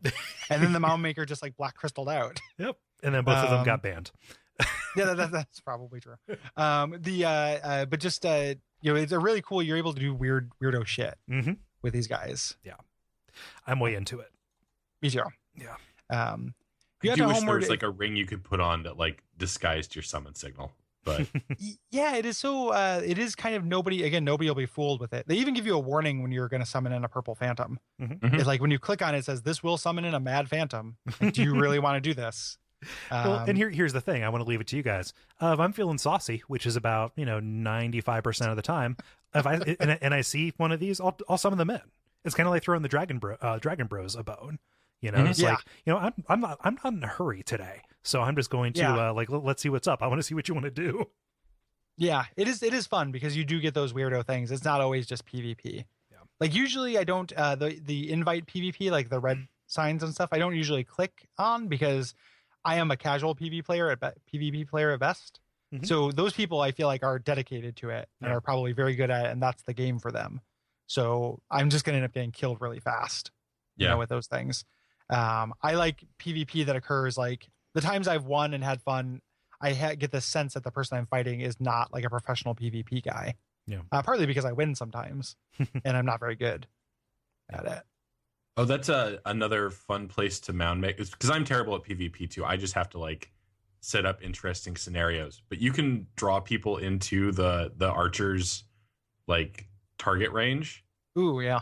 That's fun because you're getting hit by it too, but it's just running around like dodging desperately and occasionally getting in a hit. That's real fun. Yeah. I'm a pro of these guys. Yeah. If you go to them at this point, you had to homeward bone out, which is a little bit sloppy because it's before the bonfire spawns after you beat the boss. Yeah. But but he'll give you one. Hodrick will give you a homeward bone. Yeah. You don't get trapped. If you don't go down here, if you go the other way, you head towards this area that is a gallows, an execution zone, where it's covered with these oil barrels, and there's guys up top throwing fire bombs down at them, trying to blow you up. I noticed so I used a firebomb to blow up these oil barrels, and they're full of bodies, like there are body parts and heads and stuff in them. That's pretty great. Like being like cured in oil, maybe, because we know what they're going to be used for later. They're sardines, man. Yep, like that's explicitly what's going to happen. Yep. Yeah, this is that's awesome. Yeah, yeah. but this is a gigantic trap because this whole place will light up like a candle once those roof guys have their say. Yes. You can jump down to a bonfire down there where there are a couple of guys, and you go into this building where there's a bonfire. This is the bonfire I like to do boss runs from. Oh yeah. For this area. And this allows you to get up on top of that building where those firebomb guys are, and unlock another NPC, because there are tons of NPCs here. This is Cornix of the Great Swamp. Yes. Who is your pyromancer trainer. Yeah, I like this guy. He continues the he continues the tradition of pyromancer trainers being solid bros. Mm-hmm. Yeah. There's not a lot to him. There's no quest, and when you talk to him, the only kind of like personality stuff you get is this idea of identifying as a teacher. Mm-hmm. Like he talks a lot about how like a teacher isn't anything without a pupil. Like you get the sense that he really wanted an apprentice. Yeah. And he got it. And yay. There's not really any other wrinkles to him. Yeah. It's just that's him and hooray. Yeah. And we should probably talk about this too. He is one of the spell vendors that will have an initial inventory, but you can find scrolls and stuff later on. Yes. To bring to him. Although there are some that are kind of beyond his ken. Yeah. All of the inventories in the game, other than one, are dynamic, right. Which is kind of cool. Like as you progress through the game, it unlocks more stuff to buy. And that's a really cool way to do that system. And similar to the badges in Bloodborne. But that was an elegant system there too. Yeah. Yeah. So you can proceed into this gigantic kind of crossroads area here. I believe that's where we're at. And get to, work your way back around. There's a bridge you can cross. I'll get to the tower, but we really want to go into the sewer.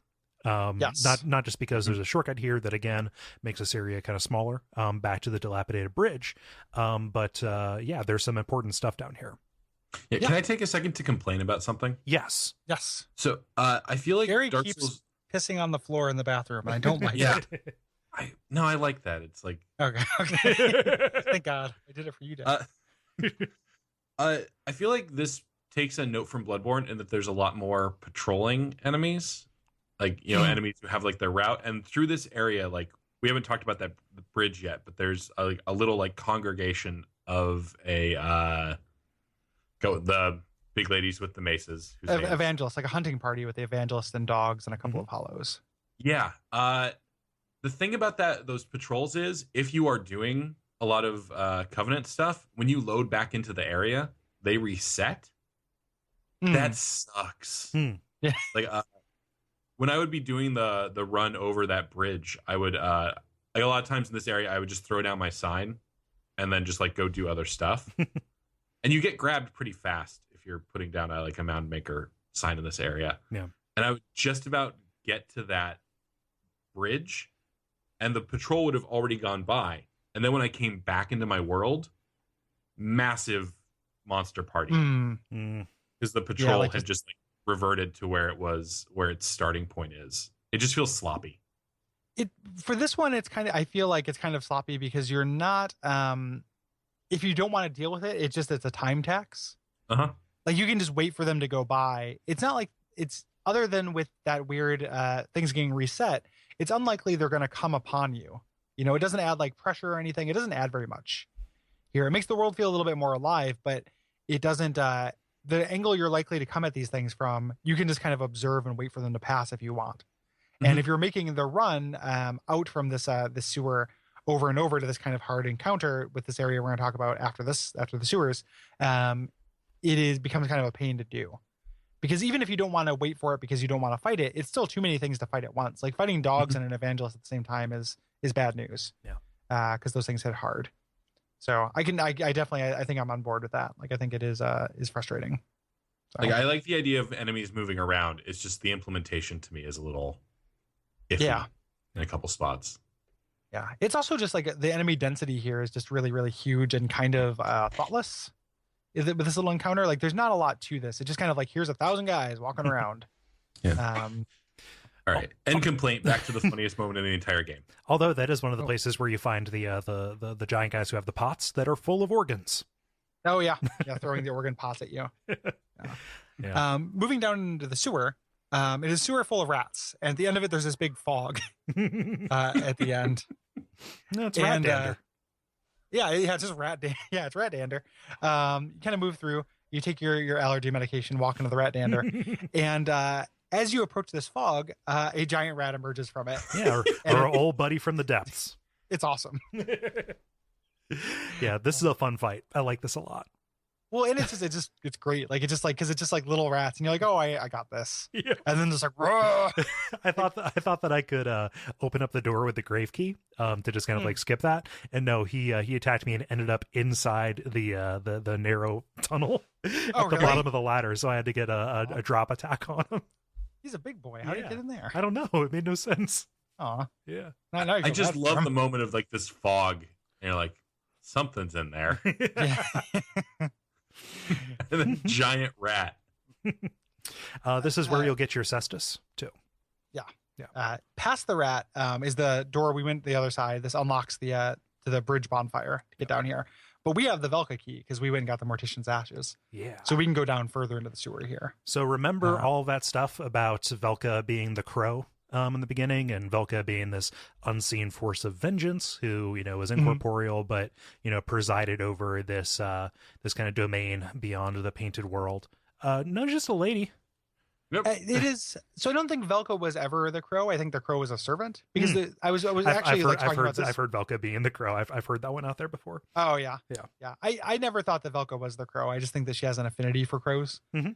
Because there is a statue of Velka, right? That statue in the painted world that like pivots to unlock the path forward.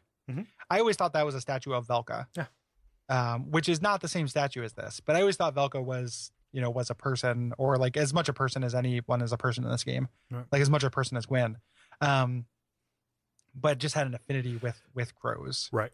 And it's kind of like, I'm actually okay with this kind of callback to just having there be like this one vestige of this old religion that still has this ability. Yeah. That's like hidden away. Yeah. There's like almost nothing else that's Velka-y in the game. But this kind of like in the sewer is like next to a soiled loincloth. There's this, this old religion. Yeah. But there's not more Velka stuff, I thought. Like there's an enemy later that I thought was kind of connected, and I still think maybe is. But if so, it's a weird kind of stretch. Yeah. So I'm not sure. Yeah. But I like the idea of, just kind of taking the gods down to size. I mean, it's a huge thing in Dark Souls 1, how the gods are just people who happen to find some magnificent power. And then here she is, still after all these eons, strong enough to cure your sin, Yeah. And so this is where you go if you accidentally attack somebody and they're hostile and you want to undo that. It will also get rid of your hollowing. It acts as a purging stone. Doing this, so I didn't go down here for a long time because I was like, I don't need Velka, and I kept forgetting to buy the key. But you do want. There's a lot more than Velka down here. Oh, for sure. You want to head down there, just like there's a lot more than corn in Indiana. There's a lot more Velka in these sewers. You head down. Indiana Beach. That you crow. head down here, you fight a bunch of skeletons. Wait, is the crow from Indiana Beach Velka? Oh shit, you're right. Shit. Yep. Oh man, I didn't even think about that. Yep. Yeah, probably. Forgive those fucking little shits. These skeletons are great. Not just because they are the self-assembling kind, but because they have branches growing out of their heads. Yes. So it's another thing that can happen as you're turning into a tree. You can die and become an animate skeleton down here.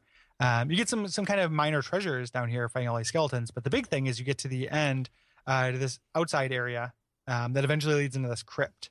Yeah. Where we meet an NPC, Irina of Kareem. Yep. Irina's great. I like Irina. Yeah, I like Irina too. I think this is the most pathos that an NPC quest gets in this game. Well, as the season goes on, I'm going to talk a lot about, like, you guys, people are listening to this are going to get sick of me talking about the NPC quest in this game because I have a lot of thoughts about them.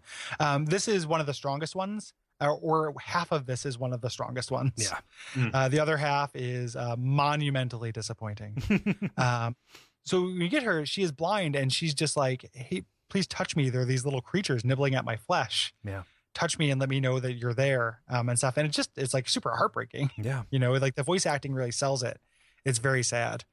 Except it's also like bait for the worst of the, like, try middle finger, then try long finger. Yeah, try middle finger, then butthole. Yeah. Yeah. Like if I could eliminate every sexist soap sign message from soapstone message, because I am so sick of just there's a woman and it's just like try woman then two-handed or whatever. It's like that, shit was Demon Souls, man. Like Demon Souls included sticky white stuff in the soapstone messages, so you could get that out of your system. And here it is, like 5 games later, and you're still pulling that shit. Yeah. Stop it, boys. Just get funnier, Exactly. There's better humor than just like literally butthole. Like I talk about buttholes on the reg. Oh.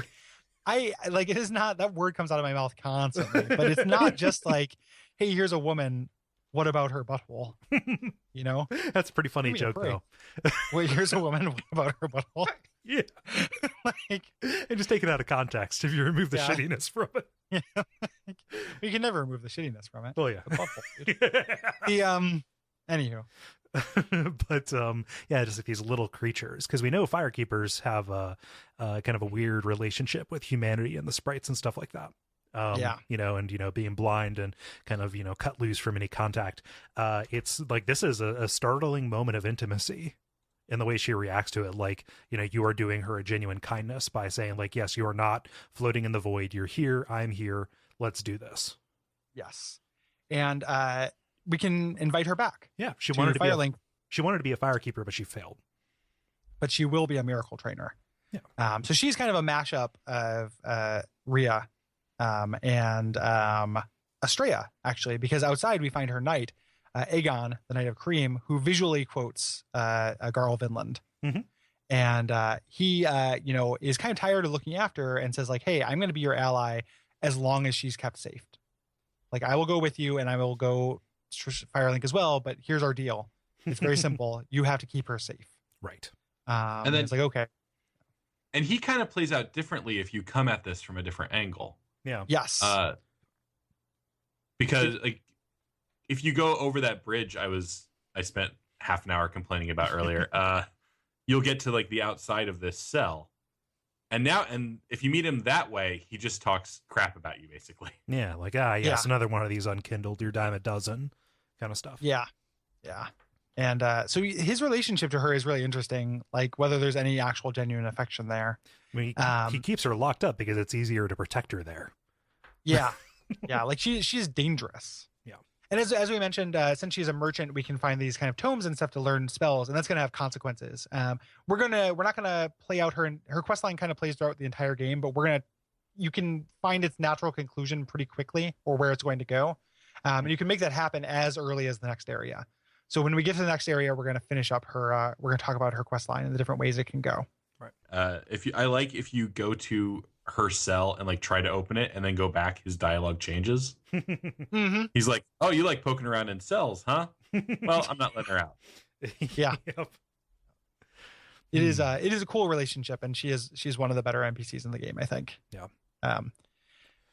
Just past him is this tower.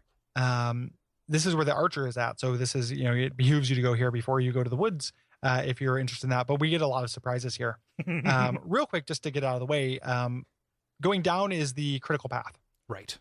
And down there we fight an Outrider Knight, which is a really tough fight. It's kind of like a mini Vort. Yes. On Ice Knight. And that actually don't takes fight us to the next Vordor area. ever again. Yes. Do not fight tight. Yes. So we'll talk about that area next episode. There's not a lot to talk about the fight there. And I want to get that out of the way so we can concentrate on the rest of these tower hijinks, because this is more interesting. Yeah, that fight is a pain. It is. Like, it is definitely a pain. Yeah. I always end up just like running through, opening the door. There's a bonfire right on the other side. Yeah. And fighting him kind of from there. Yeah. Because you get the Irithyll sword. So it's like apparently a good sword to use. So it is it's worth fighting him. But I like having the bonfire right there as well, because he's really tough. And it's mostly the same way that enemies get when enemies are tough in an annoying way in this game, it is because they can't stagger and they have unlimited stamina. And that's how I feel about the Outrider Knight in general. As you're approaching this elevator, though, you see the elevator descend, and on it is Sigmire. Or Ascends. He was down there poking around with a guy. Yeah. But yeah, it is a guy. This whole it's lit to be this amazing reveal too. This place is full of candles, and here he is, center composed, at the top of this staircase, descending like he's fucking Rose from Titanic. Yeah. It's our old friend, the Onion Knight, the mascot, the second mascot for Dark Souls. Sigmire, even though, and when you talk to him, he has the same voice. And, his accent's a little bit thicker. He's a little bit more German.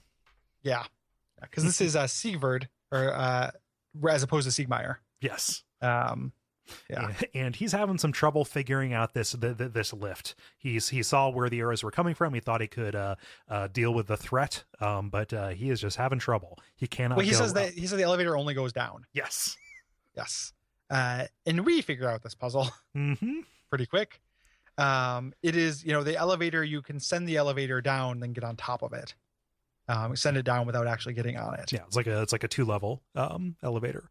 But the game actually hinted it kind of nicely, because you can, right when you get into there, you can see the top of the elevator move up. Yeah. Oh yeah. And you can see the little switch on it. The upper platform.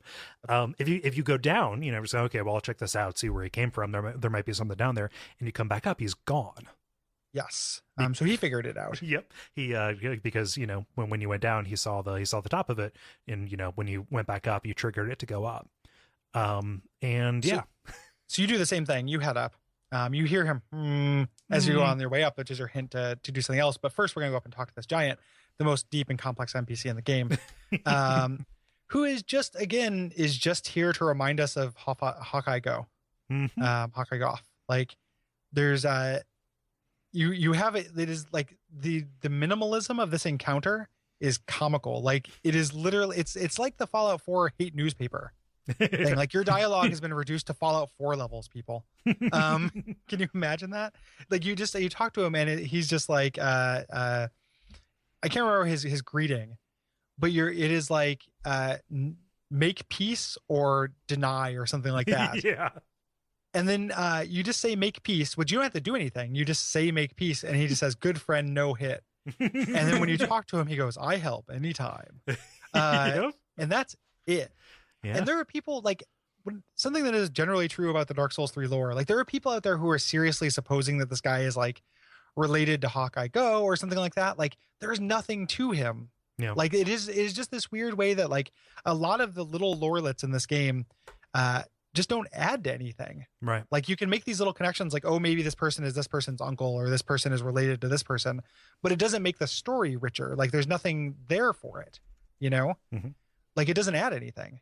It kind of drives me crazy. Like it is something that, again, it will come out in the season, but this is a really good example of like, you can spend a lot of time kind of doing Mad Libs lore stuff on this game, but you're not going to, as far as I can tell, and it's not like I have perfect information, but I can't see what that would add to the story. Like this actually being related to somebody we know, I don't know how that makes this story richer or better. It's just there to be like, oh, remember the demons? Remember Sigmire? Remember Hawkeye Goff? Like, yes, I do. here we are. It's worth noting that he looks more similar to the slave giants from Sen's Fortress than he does to Hawkeye Go. He kind of has the same green pallor. He's covered with chains, things like that. But he functions like a Hawkeye Go. Yeah, he's an archer too. So I mean, that's the big reason why people are saying. I'm not saying that he is like Hawkeye Go. I'm saying he's not. I'm just saying that it's something that I've read. Yeah. He's also holding Hawkeye's ring. Yeah. Yes, you're right, exactly. Which is the other reason why you might think it's him. And there's something to that. He's holding his ring. He's an archer. He's a giant. But what does that do? You know, like what is putting in that lore connecting work actually getting you? You know, other than just like, oh, like I guess he's that guy. It gives me little ASMR tingles in the back of my brain, Gary, because he's Hawkeye's grandson. Hawkeye and Lord's Blade Ciaran fell in love, had a very uncomfortable pregnancy, and now this is the baby. It kind of drives me crazy. Like reading that stuff it doesn't make me mad. It is just it feels like a lot of work for nothing to me. Yeah. Not all the time. It's not like I'm saying that about every single lore lit in Dark Souls 3. But a lot of the stuff a lot of words are being spilled on stuff like that, that I just don't think add up to much. I think this is just here as an Easter egg. Hashtag Gary hates Dark Souls. Sure. Like this is a part of the game I don't like. He gives you a white branch that doesn't stack with the others because it has a unique description. He's written, friend no hit on it, and apparently as long as you have that in your inventory, he can see that and know not to attack you. I thought you had to use it at first, which would have been a real bummer because you can't move very fast when you're white branched. I help anytime. So you've solved the puzzle. You've turned off the turret. Yes. Right. Like this is a functionally just a turret. You've turned it off. Great. You head down the elevator. There's an area you can jump off the elevator halfway up, as clued by the and we see Sigurd sitting and looking down on this kind of town square with this giant bonfire in the middle and a demon tromping around in big wide circles. And Sigurd says like, hey, I've seen him. He is way, way too tough. We have to really consider our approach carefully. He also says, I figured out the secret of that inscrutable lift, which to me just screams of elevator gate. Like, I'm not saying that to make people mad, but like it does sound like he's addressing Dark Souls 2. So you can just sit here and wait forever if you like. But if you go attack, Sigurd gets dragged in. He always comes and helps you. No, you should have waited. Yes. Yeah. We waited for what, man? Yeah. But this guy's like the demon fire sage of the stray demon. Yes. Yeah. And Sigurd can more or less fight him alone. But you guys end up working together to fight him off, and it's pretty fun. Yeah. So that's the thing.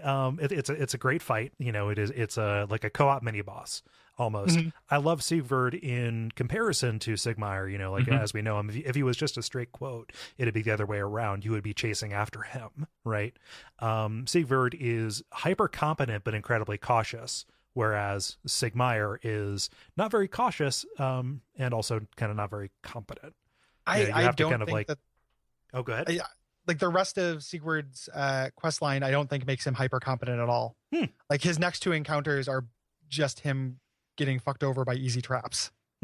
Like this is, and he also couldn't figure out the elevator. Like he's okay. He's good at fighting. Yeah. Which like Sigmire was fine at fighting too. Yeah. He just couldn't fight for those things and poison. Yeah. I always ran into like him dying in combat, which was my, how that ended for me most of the time. Yeah, I do think this is like an intentional inversion of the Sigmire thing, like rushing in to save you instead of you rushing in to save him.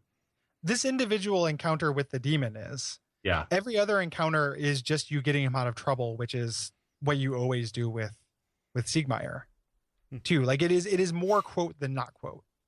Okay. And it's just like because and we'll talk about them when they come up. Like you're going to run into this guy in the future. This is the start of a quest line.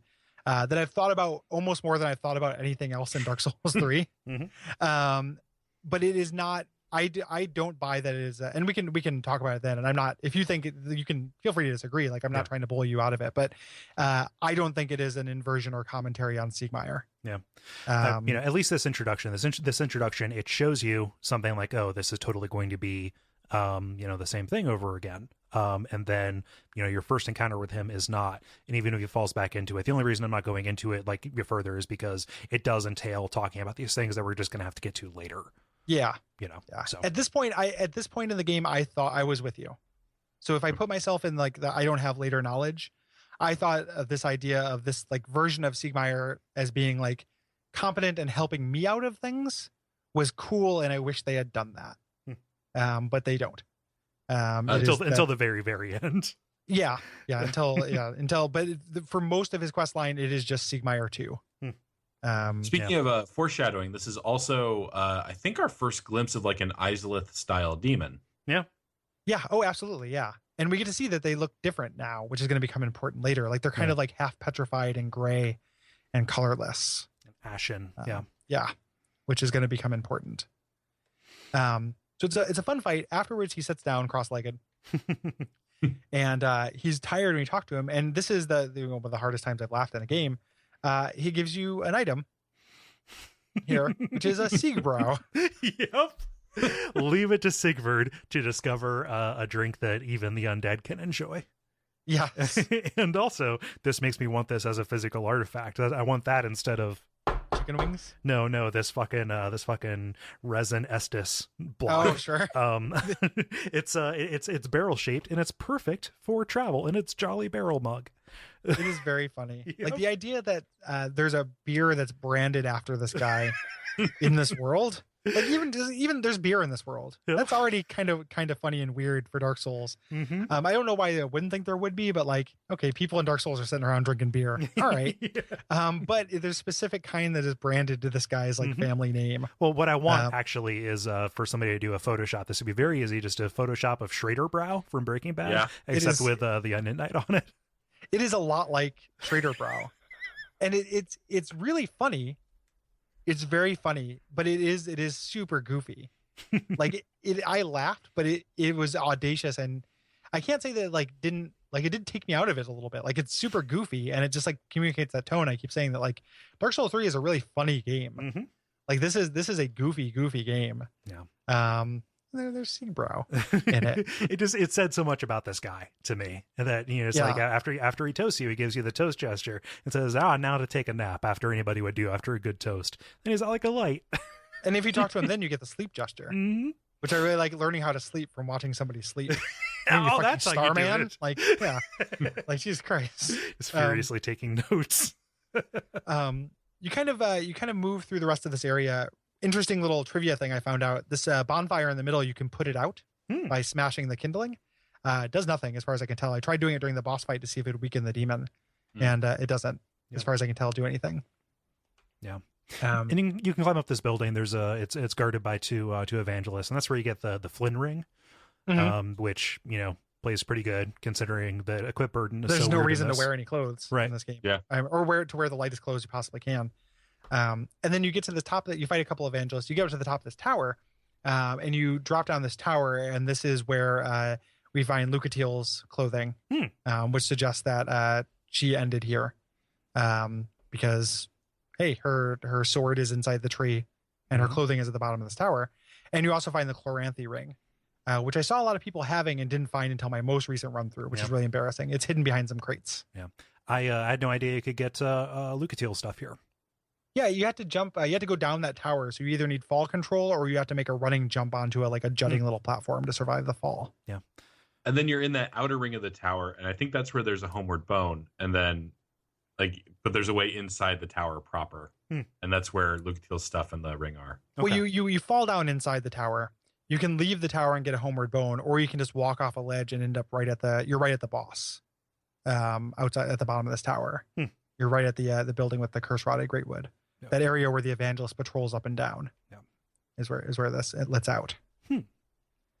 So, yeah, I like this area a lot. It's like a big collection of different scenes. I like how non-linear it is. Pretty good. Will, what did you think? Oh, I like it. I love how sprawling and kind of deep. Like if you actually looked at a map of it, it's not super big. Like if you just started from the beginning and just ran to the curse rotted greatwood, or ran to the tower that leads to the next area, it's not like a super long area. No, but it feels dense. like the whole area that you get to through Sigvard's quest, or following that, is gigantic. It's really huge. Yeah, As a cool optional, like very optional area, like fairly well hidden area. I really love it too. Like this is a great area, and the density of NPC quest lines in this area. Like you start 4 of them in this area, 3 of which have significant tails to them. Like there's nothing really with the pyromancer, but after that, other than that, like everyone else has a lot of stuff to them.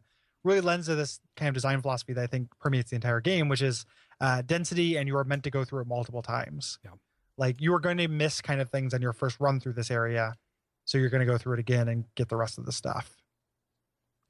Like if you consider it in terms of like just how many discrete like encounters there are, like you have like that opening dog gate, then you have the creepy building, the town square with the evangelist, and then just in terms of like number of set pieces, it's huge. Yeah, there are more than most areas in recent memory. Yeah, more than the High Wall of Lothric, which is also very dense for an opening Souls game area. So it kind of communicates something about these later areas, is that there aren't very many of them kind of by number, but they are very thick, which is cool. And it's going to it change the shape of the way that I played, and is going to change the shape of the season a little bit, I think. Yeah. So Will, thank you for joining us. Oh, thank you guys for having me. This was a blast. Yeah, I appreciate it. Hopefully, I'm sorry if I talked over you and stuff. I just got excited. I didn't mean to. I'm just so mad at you now, Gary. Geez, take this home. Where can people find you, Will? You can find my writing on the AV Club, theavclub.com, or just avclub.com. God, I'm bad at that part. If you search William Hughes AV Club, you'll come to my contributor page. You can see my reviews, see the 1,000 news wires I write every day, read my occasional poor attempts at jokes and bad photoshops. Those are good photoshops. Like good bad photoshops. I think a bad Photoshop I like more than a good Photoshop. Like in general, it's like it's like drumming. Like I was very sad when Fox canceled the Grinder recently. Not because I watched the Grinder, but because when they made the casting announcement, I took a picture of like a hoagie and just photoshopped Rob Lowe and Fred Savage's heads onto it. And it made me so happy. That could be your like profile picture on social media. It's true.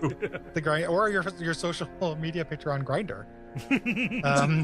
So, you could Purple Phantom the website we call Grindr just by going on there as a concept account. Summon me, I'm a wild card. Then you just show up with a paper bag with a sandwich in it. Here you go. Yeah, it's a delivery service. They never know which one they're gonna get. I appreciate you coming on the show, and I appreciate you being a friend and a roommate. I got wide. Next time we will be talking about the Road of Sacrifices. The guest is like literally hours away from confirming, so look at social media. It won't be a surprise episode. Hopefully hours away from confirming. And it's a cool guest. Yes, so excited about that. If you have things to say about the Road of Sacrifices, you can hit us up at duckfeed.tv/contact. Yes. We get lots of responses. We can't read them all, but kind of cherry pick them. 2 paragraphs or so is definitely the right way to do that. Yes. And as always, responses to the specific area or very unique stories are welcome over general review. Yes. So we all know you like Dark Souls 3. We all like Dark Souls 3. We're just going to assume that if you're writing into the Dark Souls podcast, you like Dark Souls. So we don't need to know that. Yeah. But we do want... Yes. That hashtag campaign, I will end it. There's no way to end a hashtag campaign. Nope. That's true. Well, that's fine. You can't stop the signal. Yeah, exactly. Information wants to be free. Watch_dogs. To support the show, you can go to patreon.com/duckfeed.tv or check out duckfeed.tv/tipjar for further ways to help us out. Yeah, and it is all greatly appreciated. So that's probably good for admin. Kole, what should they do until next time? They should figure out this troublesome lift. Umbasa. Awesome.